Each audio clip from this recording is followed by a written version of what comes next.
I thought I'd start by saying something about this cover because it encapsulates the argument of the book really well.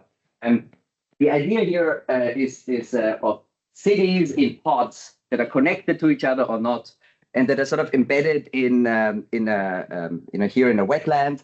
And it's a cover that I created together with an architect, New York-based architect, and Nicaraguan originally, also Caballero, who did a lot of the artwork in the book. And the way that we came up with it is that I was fascinated by this piece of work by Utopian Depiction of the Walking City by Ron Herron. I don't know if any of you have come across this, but it's sort of this utopian idea that cities can get up and walk away if there is something that threatens them. And it encapsulates very nicely this idea that a city is not just a stage for action for social policymakers or for organizations that are trying to do things, but it in itself is an actor that responds to external threats, tries to be resilient or position itself strategically in some way. And Oscar helped me bring this argument sort of into the 21st century with this depiction. So a lot of credit to him. And today what I want to show is mostly show off the artwork from the book and some of the figures and sort of walk you through its broader argument. But then I'm going to do 2 deep dives into some of the empirical studies that undergird the arguments, just to give you a sense of what the empirical data looks like as well. And off we go. So I already mentioned the idea of the book is to sort of understand how organizations, institutions shape urban climate strategies and so what I call city climate action. Okay. And I think that this is unfortunately a quite timely issue. I wasn't planning on it to be quite so timely, but if you've been following US climate policy, as many of you have, you will have noticed that the endangerment finding was recently struck down, which basically gives the government in the United States license to regulate climate change. And the federal government in the United States has withdrawn from a lot of multilateral treaties, including the Paris Climate Accords. And I think in order to understand sort of the significance of this moment of climate inaction, it's helpful to recall 2015 when the Paris Climate Accords were signed. The first large multilateral treaty since the Kyoto Protocols that agreed to keep global warming at 1.5 degrees of pre-industrial, sort of an increase relative to pre-industrial levels. And this was an important moment where the international community came together and decided to do something finally about climate change. And as you know, this latest attempt at deregulation was not the first in which this happened in the US context, at least, because just 2 years later, Donald Trump stepped into the Rose Garden of the White House and announced that they are going to, the United States is going to withdraw at the earliest possible point from the Paris Climate Accord. So in other words, this national climate inaction is not happening for the first time, it's happening for the second time. And this book is really the origin story of what happened next. Which is that after Trump made this speech in which he said that his allegiance as a leader is to Pittsburgh and not to Paris, the mayors of Pittsburgh and Paris got together and hosted a press release, wrote a press release in which they said that they, in fact, intend to continue collaborating with each other and they still care about the climate accord. They said, we are still in.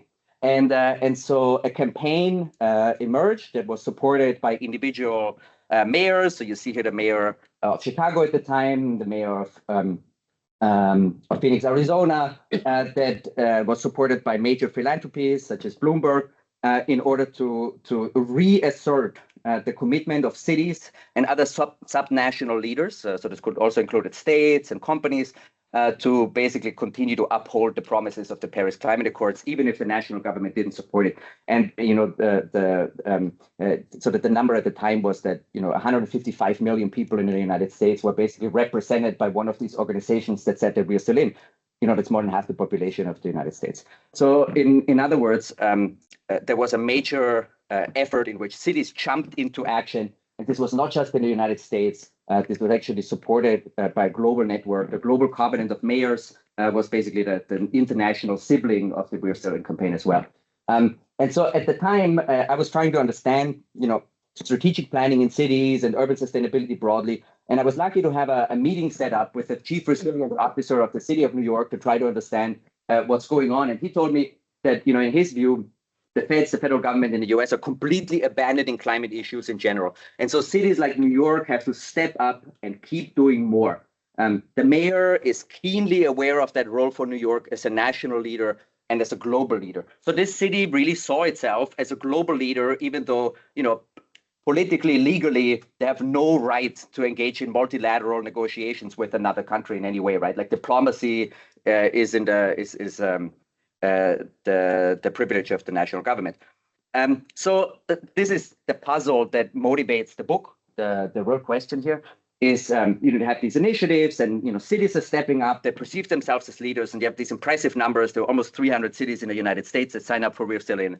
There were over 13,000 cities worldwide that have had formal plans to engage in greenhouse gas inventories and plan for climate change as part of the Global Covenant of Mayors. But the truth is that these cities that showed some climate leadership at the time were only a small fraction of the cities that were actually eligible to do something, right? So this is maybe a quarter, a fifth of the number of cities that really could have signed up to these initiatives. So the majority of cities, in a way, are not doing anything. So here's the puzzle: some cities are in action, and others show inaction, right? And so why is that? And I think the mission of the book is really to understand what that means in the first place. What does it mean for a city to act on behalf of its citizens? And I think that is important for a couple of reasons that I'm not alluding to, but I'm not proving in the book. So this is a premise, but it's also worth to interrogate these. The first one is that whether cities do something about climate change or not likely has some consequence for whether climate change is effectively addressed or not. And that is because the majority of people now live in cities, and you probably know this, over 70% of overall CO2 emissions occur in cities, right? So also the majority of energy is being consumed in cities. So they are places that where a lot of climate change or anthropological climate change is created. At the same time, the way in which climate change has affected cities has a lot of implications for the equality by which we address this problem, by which we create sustainability. So not all solutions to climate change are implemented equally. There are both, within city differences, right? Like certain neighborhoods that are more exposed to toxic waste sites, or that are, better or worse adapted to urban heat, or many other reasons in which there are within city inequalities. And there is also another dimension of this, which is that the fact that some cities are acting and others are not creates between city inequalities as well. So there is an important dimension here about whether the transition to climate action that we can engage in is just or unjust. And finally, as we've seen, especially in the context of COVID most recently, the ability to respond to a shock like climate change, or to a threat like climate change, is one indication that cities can stand up to broader structural problems in the first place, but it's not the only threat that cities experience, right? So COVID, for instance, was something where a lot of cities actually had shelter-in-place policies in place before the states or the federal governments in which they were located, right? So in other words, to understand what drives cities to engage in some sort of action in passing independent policies autonomously of the governments in which they're nested, allows us to understand how they solve a variety of different issues and not just climate change. So in order to understand this, in order to see what cities' contribution can be to these different dimensions, it's important to this is important in part because it also allows us to think about how we might encourage cities that are inactive to also jump into action. Okay, so the basic argument of the book, I'll just give you a very brief sense, is that city action can come about through two different processes. The first one is through attribution. So this is mostly related on, it's mostly on the level of the city government or the city administration that passes some policy or engages in some action that is administrative action. Right? It takes action on behalf of the people in the city. There is another way in which we can think about city action, which is a distributed form of city action, where it's individual organizations and people located in the city that are doing something about climate change that then creates, in the aggregate, this perception the city is greener or less green. And these two, I argue in the book, are complementary and mutually reinforcing. And if we don't understand both of them, then we can understand what gets some cities act more than others. The argument that I'm drawing on, or that I'm developing and that I want to share with you now, is that whether cities can engage in city action, both through attribution and through aggregation, is it depends on two features that I call the dual embeddedness of cities. That is, on the one hand, the institutional environment that cities share with each other. So basically the expectations that are formed to the city, the kind of support networks that cities share with each other. And it is determined by the organizational infrastructure of the city. That means the kind of ecology of organizations, government structures, businesses, nonprofits, and so on that are located in the city. And it's the combination of those two that we need to look at. Okay.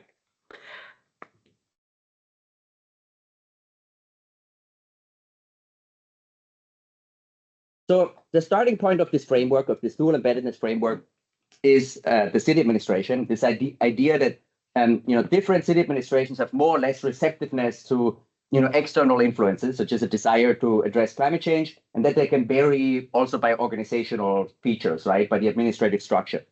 So we'll get back to that a little bit. That much is clear. But the first part of the argument is that these city administrations are highly responsive to the institutional environment in which they're embedded. I don't know, who here has like training in organizational theory or has read James Thompson's Organization in Action? Right. So this is what inspired the title of the book. So I'll just tell you a little bit of background on this. This was basically a book that in the 1970s argued for the first time, or maybe 68, for the first time that organizations aren't just sites of individuals making strategic decisions, but they're also responsive to a broader expectations, to a culture in which they're embedded. We need to understand organizations as being embedded in open systems. Okay, so this is essentially, I'm going to cut this short, right? You don't have to read tens of pages of theory, but the basic idea here is that cities too are open systems in which they're responsive to a broader environment. Okay. So what is this institutional environment here? It's mostly made up by professional networks that are basically telling people inside cities how to run their city and that shape the propensity to act. And this includes international sort of intercity NGOs that you'll hear about a lot now, and also some international and national agencies that are trying to encourage cities. And it also involves sort of a network structure, which is that cities learn from each other and they influence each other, right? So here is the idea that you have our three cities here that are embedded in this shared institutional environment. And this is the first two chapters of the book are essentially about this, about how the institutional superstructure through attribution shapes administrative city action. Okay. Here's what I mean by administrative city action. The city of Lyon, in which I currently live, lovely city, not the most policy innovative place in the world, but nonetheless announced that they're going to be carbon neutral, net zero by 2030. And that's a pretty ambitious goal. And not only is it an ambitious goal, but you can actually see it in the city. So the president of the Métropole of Lyon posts these kind of mock-ups on social media on a regular basis. And living in the city, I can tell you that it looks more and more like this and less like a wasteland of parking lots. In fact, they've been ripping out parking lots and planted trees instead, because urban heat, the heat waves in the summer have become such an issue that they're really affecting the livability in the city. The center of the city here, this is the Presqu'île, so surrounded by two rivers, has become a pedestrianized zone. So for part of the day, you cannot drive in there anymore at all. If you have a diesel car, you need to you cannot get a permit to drive into the city center at all. And what's most interesting about this is that Lyon is not alone in this effort. It's in fact part of 100 European cities that have committed to becoming carbon neutral by 2030. And so if you walk past the city hall, you see this poster in which they proudly announce that they're part of this cohort of cities. And the interesting thing is that it doesn't really matter where I talk about this research. There is always some way in which I can connect this to the local place, because many places, especially those in which universities are located, also have this kind of commitment. So, the city of Oxford, for instance, has a net zero action plan in which they try to achieve net zero by 2040. The City of London has, here you can see, a commitment to becoming a zero carbon city by 2050. And so many cities around the world have signed up to these fairly large initiatives.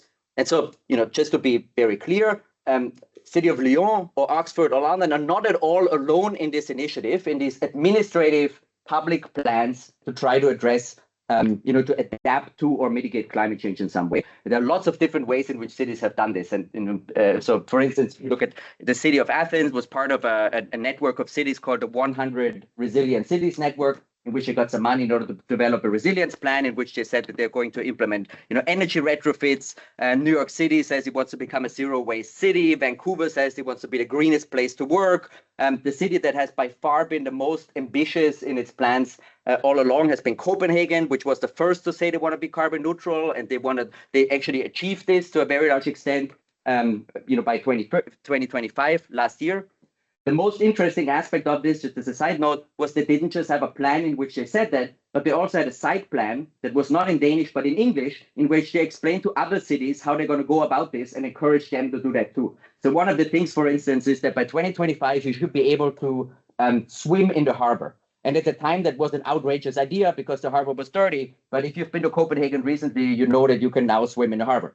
The city of Vienna, as a last example, has this smart city plan, which doesn't even sound like anything related to climate change. But in that, they commit to wanting to keep, the green spaces in the city to over 50%, and so on. And so these are not just plans; they often also come with departments that are trying to implement these plans, and so on.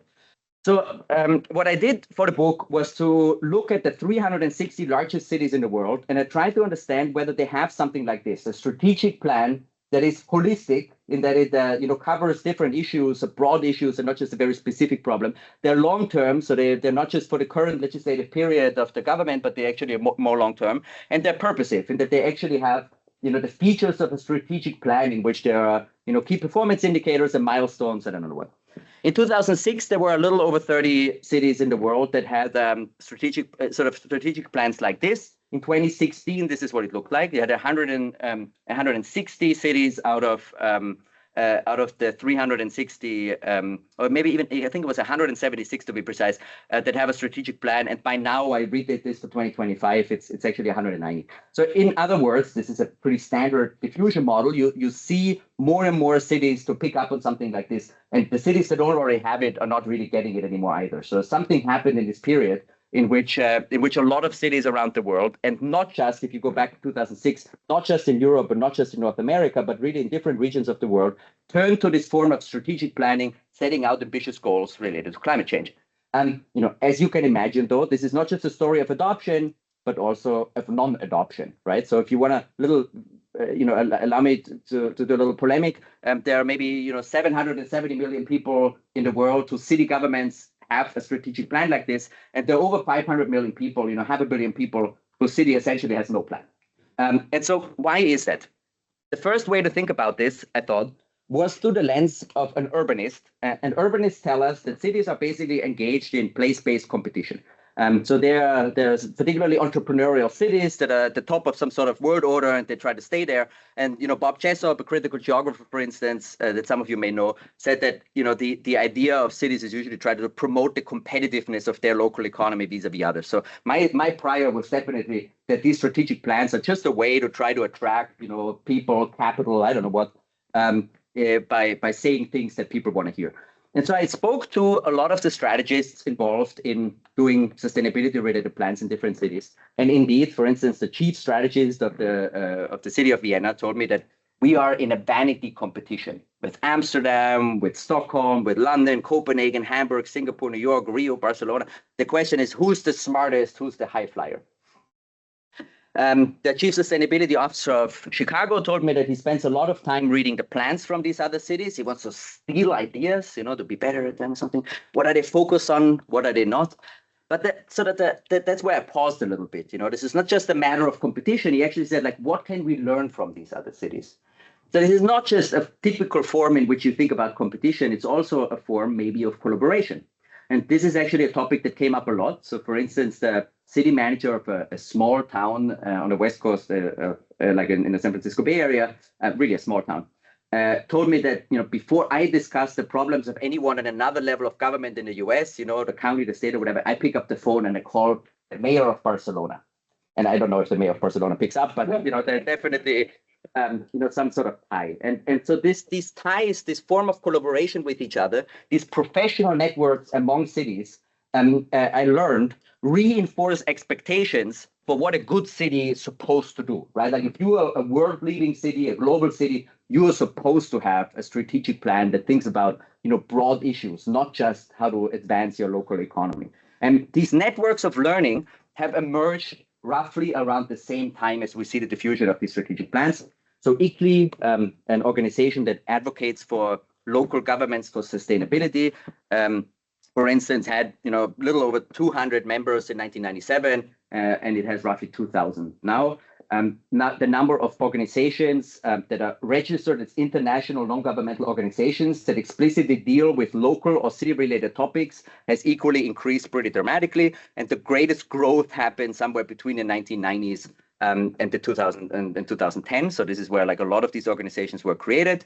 And some of these organizations you've probably heard of. So ICLEI already mentioned, the Global Covenant of Mayors I introduced you to, 100 Resilient Cities. You may have heard of C40. That's an organization that has the 97 cities in them. They are the leading edge of planning locally for climate change, and a variety of others, some of which are very large organizations and not exactly not even non-governmental like UN Habitat, but the list of these is quite long, and they have proliferated in a way and try to help cities learn from each other. We can use these networks in an interesting way, which is that we can think about them as conduits of learning between two cities, right? You heard if we're part of the same network, we might learn from each other. And C40, for instance, is an organization that both Copenhagen and New York are members of. And that gives us an implicit tie between Copenhagen and New York that allows them to know what they're up to. And I basically use this logic, this sort of bipartite network in order to think about how are cities related and what's their position in the broader network of intercity learning. And this is what this network looks like, the variety of different clusters. And some cities are more central than others in the network, right? Like they're more tied into what these intercity associations are sharing, and the kind of information that they have to that they share. If you want this in high resolution, you have to buy the book. Okay. And so, in fact, when I spoke to the CRO in New York City, for instance, he told me that the most important part of these networks is not what the networks themselves offer, but it's in fact the city-to-city learning, the city-to-city interactions that happen there. Like it's one thing for cities to think that they have peers, but another to have developed really strong relationships with CROs and sustainability officers in other cities. He says there are people that I text and call and we bounce ideas off of each other. So in fact, I found that a lot of the chief sustainability officers actually have a WhatsApp channel with each other, and they would just text each other. And they say, like, well, here's this policy problem I have. How did you solve that? And that creates a lot of solidarity among people who in many cities are quite isolated from the rest of the administration because they're doing something that is radically at odds with what cities have been doing all along, right? So to think on such a holistic, broad term. He said that when it was telegraphed that the Paris withdrawal was coming, we were all on the phone weeks in advance saying, how are we going to respond? What are we going to say? So the fact that this press release happened just the day after the United States pulled out of the Paris Accords was not a coincidence, but it was actually premeditated. And in fact, the people who were poorest in this process were, this is someone who was on the east coast of the United States and who already, was important to them to be a spokespeople of cities in that respect. But the person who was really poor was the chief sustainability officer of Los Angeles, because he actually also wanted to send a press release very early, and he had to set his alarm at 5 in the morning to be able to be the first to send out this press release right before New York does it. So maybe a little bit of competition after all. So in other words, there is an interplay between collaboration and competition. And one of the things that I learned in the book is that these professional city networks indeed seem to be important ties for learning and for collaboration. Cities that have a greater centrality in the networks have greater pressure to do something. They have greater exposure to this toolkit for planning and governance, and to this idea that they have better access to technical assistance. They have a safe space in which they can exchange ideas with each other. What was interesting, so not only does that increase the likelihood of having a plan by quite a lot, in some clusters it increases the likelihood by 80%. There is of course some bidirectionality in the causality, because you can also join the networks in response to having a lot to say. But what's interesting is that it's especially the less competitive cities, so the ones that are not at the top of the economic pecking order, that benefit the most, that have the greatest effect or the greatest association between the centrality and the professional networks and whether they have a plan or not, because they're the ones that arguably can also benefit the most and don't already have access to these kinds of resources. So this led me to conclude that this institutional superstructure indeed enables cities to act, or at least it helps them do so. And this is the first part of this network, of this model that I showed with you. And of course, you're now thinking, okay, fine, but like, what about these local place-based organizations that are actually in the city, right? Like, they must matter too. And indeed, they do. Okay, second part. The organizational infrastructure is the idea that the city administration also responds to organizations that are located in the city, that are unique to the city, right? So cities are, if it were just a superstructure, you would think that all cities end up doing exactly the same thing, but that's not at all true, right? If you even read the plans, you'll see that everything, what they actually say in these plans differs a great deal from each other. And one of the reasons I argue that is because of this organizational infrastructure that is specific to each city. And the most important feature here, I argue, is not state capacity or market capacity, but it's civic capacity. It's the fact that there are many places that have more or less nonprofit organizations, social movement organizations, a more diverse ecology of organizations that actually deeply care about climate change than others, that has an effect independent of just the political preferences of the people in that city. And that varies by, from place to place. And it basically determines what the cast of actors is that engages in governance on the local level. So if you look at this figure, you'll see that, yes, these city administrations are embedded in the same institutional environment, but the organizational context that filters these influences differs a great deal, and therefore you get different outcomes. And the way in which I want to illustrate this is by drawing on an example from the 2 chapters on how cities lead and scale. In other words, how the organizational infrastructure helps create distributed city action through aggregation. Okay, so this is the flip side of this argument. And the argument I want to draw on is from some work, empirical work that some of you may know, Jane knows, on green buildings, and especially the question of how that happened, that energy efficient buildings scaled across the United States. So here I'm now looking at a specific country at the US context. And why did I look at cities? Because at green buildings, because they are have a tremendous environmental impact on cities. So in industrial nations, the energy use of a city is up to 70% due to use in buildings, right? Like where you live, where you work. It's not manufacturing, it's not transit, but it's the buildings in which we live. And what climate scientists estimate is that we just use existing technology to retrofit buildings and make newly constructed buildings more energy efficient. That would get us about 1/8 of the way to stabilizing carbon emissions at pre-industrial levels. So in other words, not pre-industrial levels, but basically reach the 1.5 degree world. So in other words, you basically just need to implement the technology that we already have, and that avoids the worst climate scenario. And on top of this, just from an economic point of view, this is also an incredibly fast-growing industry. So at this period that I looked at between 2000 and sort of like 2016, right, we saw that that's where a lot of the movement was. This industry grew by 12% every year, even through the recession, where the construction industry as a whole tanked. So in other words, this is an industry that is has become increasingly important within construction, and so I thought that was an interesting piece of sort of a little fun fact in this book by Bill Gates, in which he maybe now the now withdrawn priority of how important it is to do something about the climate disaster, in which he says that the world is going to be building equivalent of another New York City every month for the next 40 years. So that's the kind of impact that concrete, cement, and overall the construction industry have on our ability to mitigate climate change or carbon emissions. At the same time, this is a really neat way to look at what cities can do, because greening building codes is one of the things that they actually have control over, right? Like that they have a jurisdiction over. So this is the #1 strategy of cities for emission mitigation.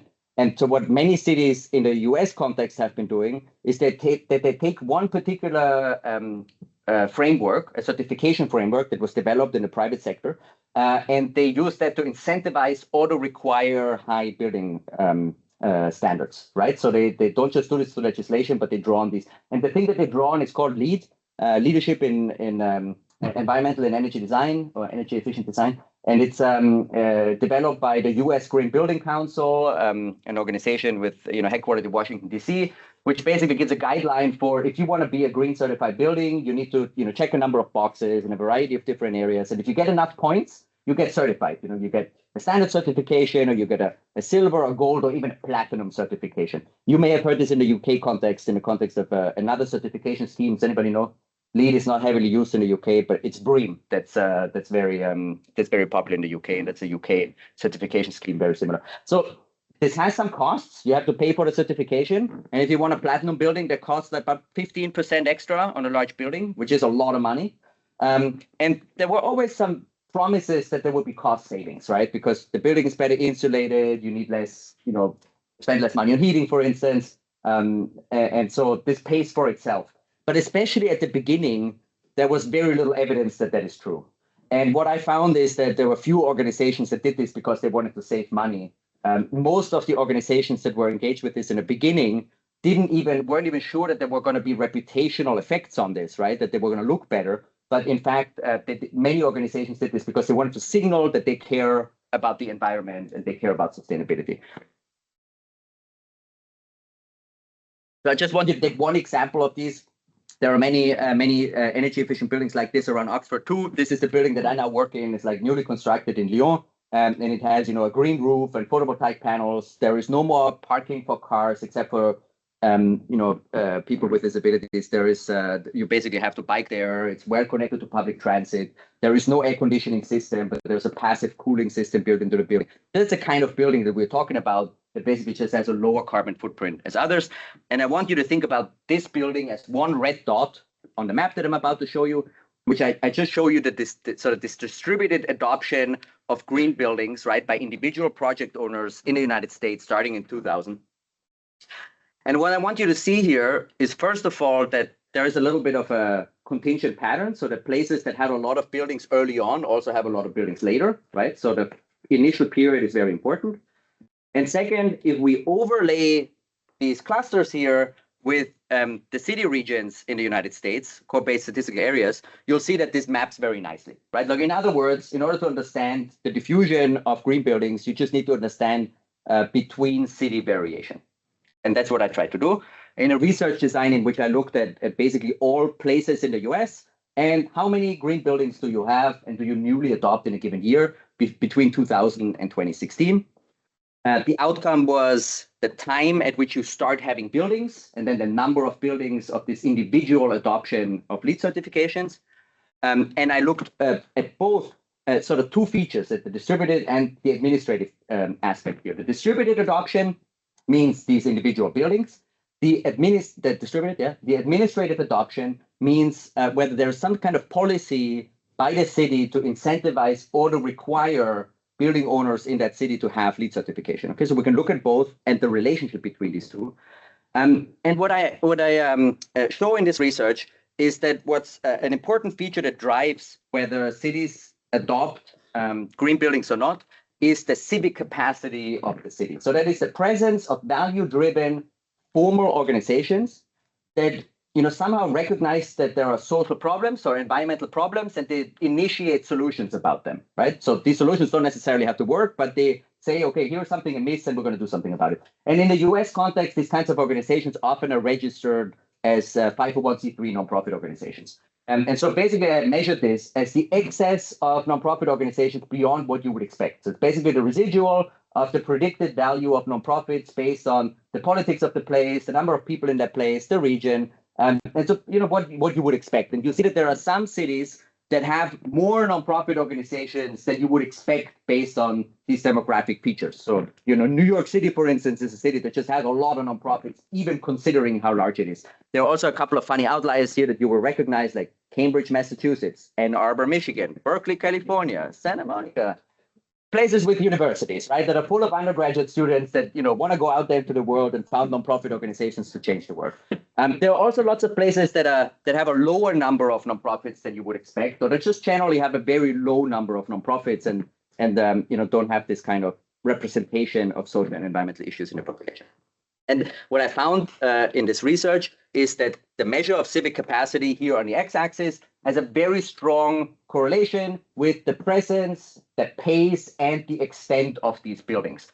So on the y-axis, I'll show you the registered number of LEED buildings per capita in the place. And there is a really strong positive correlation between these two. And this correlation holds when you control for a variety of lag factors, the size of the city, the politics, the regime, the location, all of the sort of the secret sauce of cities is controlled away through fixed effects, and still you have this positive correlation. And I know as people studying interventions, you're going to say, well, is this really causal? And I'm going to show you a little bit about causality in a bit, but this is not really my point. My point is that there's a strong correlation. And I'll tell you a little bit from looking on the ground why there is this strong correlation, which I think is crucial to understand. And for that, it helps to look at the actual buildings and to look at what those buildings are. So here are all of the buildings. You see that they started growing pretty tremendously around 2006. It grew almost exponentially even through the recession, through the financial crisis. And what's so interesting is that this growth here is primarily due to this dark gray area here, which is companies, and this light gray area, which is homes.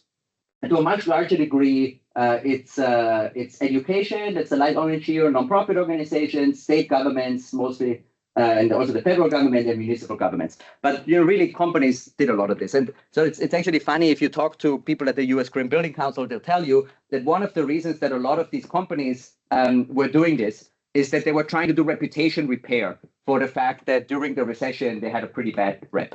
And so some of these organizations include retail organizations like Target, for instance, hotels like Intercontinental, large banks like Wells Fargo, the General Services Administration that did this on behalf of the federal government. And so these organizations are not, the most progressive, innovative, outlying organizations out there. They're like fairly conservative organizations that were doing this. And so, previous accounts really focused on these as the mass adopters of green building.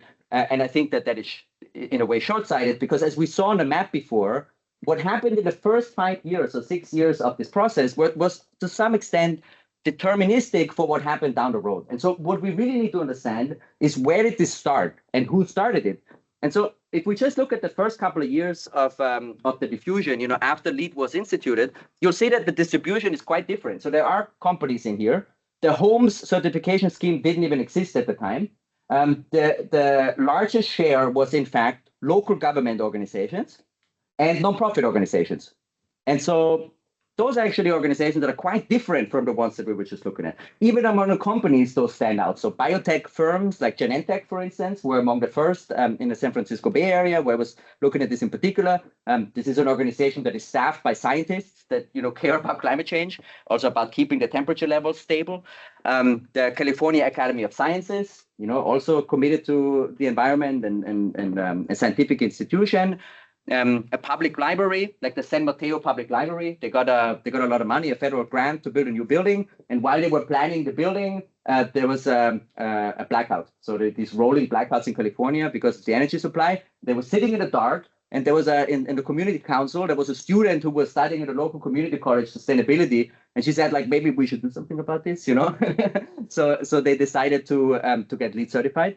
Large foundations like the Hewlett Foundation, they have a massive environmental grant portfolio or environmental policy grant portfolio. So they also got LEED certified. And it's not just organizations that are deeply committed to climate change in the first place. In Chicago, for instance, one of the first was a disability rights organization named Access Living. And I spoke to one of the staff there who was there at the time, and he told me that what happened is that they were looking into ways to make the building as ADA compliant as possible. So to make it compliant with the regulations for disability rights. And as they were looking into this, they realized there are other ways to build a really cool building. And so one of the practices that they adopted is to get LEED certification as well. So it's not just environmental issues, but these are often organizations that have some sort of mission. And they're quite different from the banks that we were seeing. Okay, so now you're going to ask yourself, but what's the role of the government in all this? And there is a very important role to play, even after this sort of catalyzing stage of nonprofits that got this thing started, which is that many cities had policies that, as I mentioned, either required or incentivized green building adoption. So Dallas, for instance, here has a policy in which they say that basically every new building that's built by the city needs to have some sort of LEED certification. The city of Chicago passed a very early policy that they then updated, in which they said that basically if you want to fast track your permit and save the permit fees, you have to be LEED certified. So there are lots of these kinds of incentives for building owners to become LEED certified as well. So you as social policy scholars and students will probably assume, and that's what I assume, that these kinds of policies were at the beginning of the story. And that is not really what happened here. So if you look at the distribution of this adoption of buildings, this is what the S-curve looks like, so beautiful diffusion curve. And here's what the S-curve looks like of policies that incentivize or required LEED certification in cities. What you see here is that out of maybe 900 micropolitan statistical areas, only a little over 100 had any kind of policy in the first place. So policy wasn't the driving force of action at all. And the other thing you'll probably notice is that the speed of the S-curve, or the incline of the S-curve, is way delayed from the individual buildings. So these policies matter, and they matter a great deal. Okay, so I show this by doing basically an interrupted time series where you look at before and after policy related to comparing to propensity score matched cities that had the same likelihood of adopting a policy but didn't. And so what you see is that what you expect is that there is some sort of immediate impact of the policy and then acceleration, right? You see more buildings down the road if you had a policy compared to no policy. So this is roughly what I was hoping to see, parallel trends. And it turned out that that is not what it looks like. This is what it really looks like. So indeed, there is an effect, an acceleration, but the parallel trends assumption is violated, right? So there is endogeneity. But in this case, let me just say something about the magnitude. So this effect was about 18 additional buildings per year. But keep in mind that they're very large buildings, right? They have a significant footprint in the built environment. After propensity score matching, that effect was still about 10 buildings per year. So this is really not a trivial effect. But what was interesting is that the prior certification adoption, so basically individual organizations, in fact predicts whether you have a policy in the first place. So in other words, policy followed individual certification activity, not the other way around. And it's the catalysis of these nonprofit organizations that made it possible for city governments to come in and to legitimate this practice so that then the targets and the banks and I don't know what could do this, knowing that there would be some sort of incentive, some sort of payoff to doing this as well. So now you got the full picture. This is basically the idea of the dual embeddedness model. You have cities that are quite different from each other on local grounds that are embedded in a shared institutional environment. And because the institutional environment is filtered through these local organizational infrastructures, maybe they have similar pressures to do something, but what they do in response differs a great deal. And this is basically what explains variation. So to summarize the argument a little bit, or just to put this all into one picture, the dual embeddedness explains city action in that it can both enable and inhibit city action, right? So everything that I've told you that enables them in this linear framework can also hold cities back. And that is true to the institutional superstructure, to planning and to learning, enabling administrative city action, so to these plans and to these strategies that often are followed with other administrative actions. It happens to the organizational infrastructure through leading and scaling and the effects on distributed city action. And importantly, there is, as we just saw, an interaction between these two, right? So these two are they feed each other. And shouldn't really be understood in isolation. And I think that this argument has a couple of implications that for different audiences, and I want to pull out two that I think are interesting. And I picked these two in particular because a colleague who introduced the talk recently was saying that she was excited about the talk in part because it's going to tell us how the hell we're going to organize to survive in the current moment. And I don't know that I can live up to that kind of question, but I think we should at least discuss it because it might give us a couple of pointers. So the two things that I want to specifically highlight are the role that organizations play on the meso level to explain societal outcomes. And the second is the bifurcation of city power, the ability of cities to autonomously respond to larger social and environmental problems. So the first bit here is the link between macro and meso. And I don't know, have you guys all had to sit through Coleman 1990 here? So the idea here is that any kind of institutional effect, cause and effect on a macro level is somehow linked to individual level links. And so we really need to study in the individual level dimensions. And I think this is not wrong, but I also think that that is not the only way to understand how institutional dynamics operate. And so the important thing that I would like to highlight here is that we can understand cities as sort of bounded, observable meso-level societies, right? So organizational societies that we don't just need to understand on a macro level of all of society, but we can think about them as being an opportunity for comparison that are differentiated by the organizations that live in them. So this is a main point. So why does this matter? Because the organizational composition, so the kinds of organizations that are located in the city matter a great deal for whether the city is able to engage in collective action and has collective capacity to act. So this civic capacity, I think, as a sort of a third key to the city, after understanding the state capacity of local governments, which is often very limited, and the market capacity of the kinds of companies and local economies that are driving the action in the city. So we really need to understand the civic side of things here and sort of emphasize the role that societal organizational dynamics also play in linking cause and effect on the macro level. So for instance, in this case, what I would point to is this idea of the early adoption of an innovation through these catalyzing nonprofit organizations, but also different ways in which nonprofit organizations and governments are linked, learning from each other, influence each other, engage in policy, and so on. And in many cases also, whether these organizations pull in ideas from the broader institutional environment and translate them to the local level. And I think also for those of you who are picking empirical sites or designing social science research in the room, I think that cities are a wonderful level for understanding these kinds of dynamics or for studying. They're really generative fields. If you think about it, there are a couple of dozen countries in the world, but there are more than 1,000 times as many cities in the world, and they're like a really generative way to compare with each other. How sort of how we organize society affects outcomes. And what's important to me here is also to point out there's a lot of diversity in how they respond to issues, in part because of this dual embeddedness. So in other words, pay attention to organizations.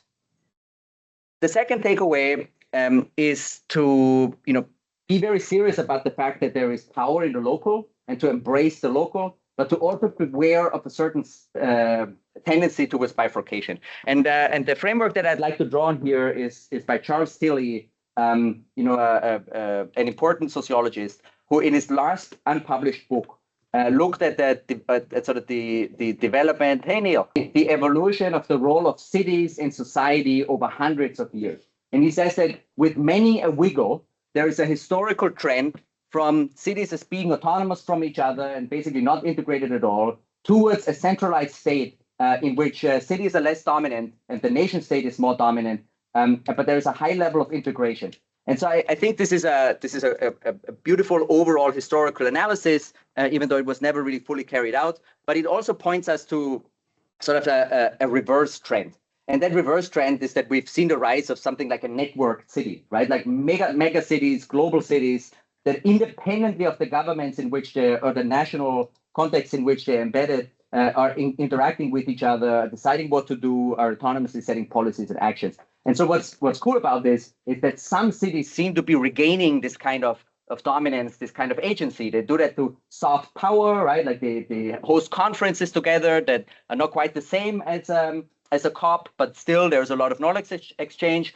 They build coalitions among each other, like the We're Still In campaign or the Global Covenant of Mayors, and they engage in these networks of learning where people who need support about how to implement a particular policy can find that from their colleagues in other cities. So this is a great opportunity, I think. But at the same time, not every city is tuned into this network of learning at all. So many cities don't have what New York, for instance, has. The CRO described this as sort of their foreign minister. They have someone on staff who's just in charge of these intercity associations, of keeping the contact with them, of keeping contact with other cities as well, and basically allows the city to tie into this broader institutional superstructure and learn from it. And so, one point that I want to leave you with is, this was a book or is a book about city climate action, but in a way, what my interviewees impressed on me was that this is not just a matter of sustainability or climate change or resilience or now equity or smartness.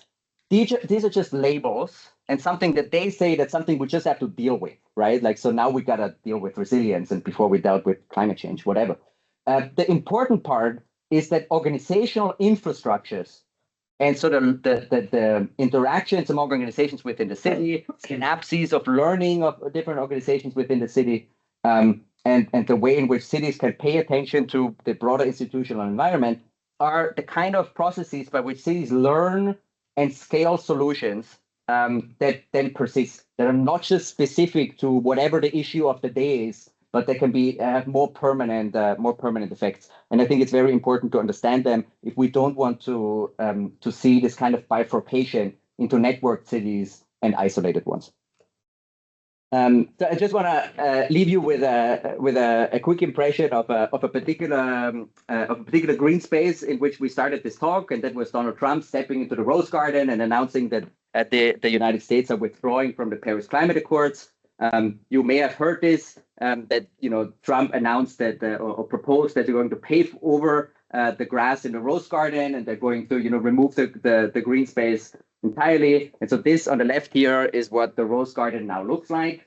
So indeed, they managed to defeat nature in this particular instance. But while this happened, in 2025, C40 and the cities in C40 put out another press statement in which they said the same thing that they said in 2016, in even starker, or 2017, in even starker terms, that this global network of mayors is reacting to the withdrawal from the climate accords, and they are going to step up and they are going to revert this act of climate vandalism, as they call it.